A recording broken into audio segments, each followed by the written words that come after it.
Ok Cindy, c'est quoi le collagène dont tout le monde parle? C'est le produit à la mode et il faut vraiment faire le tri dans les informations que vous allez récolter auprès des différentes marques. Du collagène, notre corps en crée. Il va permettre de nous assurer une meilleure résistance, une meilleure tonicité, une meilleure élasticité de peau. Il va même éviter tout ce qui est douleur articulaire. Le problème, c'est qu'à partir de 25 ans, notre corps commence à en créer de moins en moins. À 40 ans, on a perdu 25% de la production de collagène. Notre corps est fait de plusieurs types de collagène.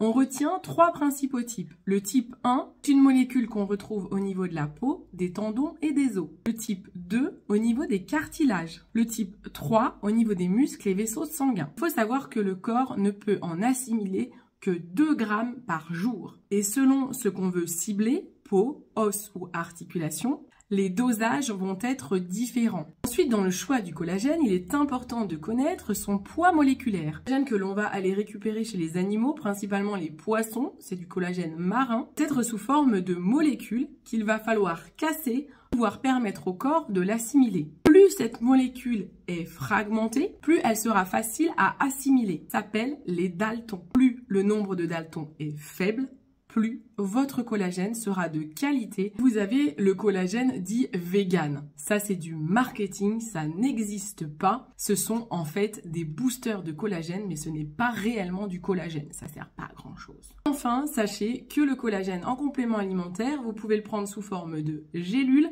liquide ou en poudre. En gélule, l'assimilation se fait à 30%, donc il faut prendre beaucoup de gélules pour avoir nos 2 grammes de collagène. Si vous prenez en poudre ou en liquide, c'est la meilleure façon puisque là, le corps est au max de son assimilation entre 90 et 100%. En plus, dans les versions liquide et poudre, ce qui est super intéressant, c'est qu'on y rajoute des actifs comme de la vitamine C, l'acide hyaluronique et de l'élastine. Je vous conseille le collagène de Delab qui existe sous différents panels d'actifs et différents dosages selon ce que vous voulez cibler. À bientôt!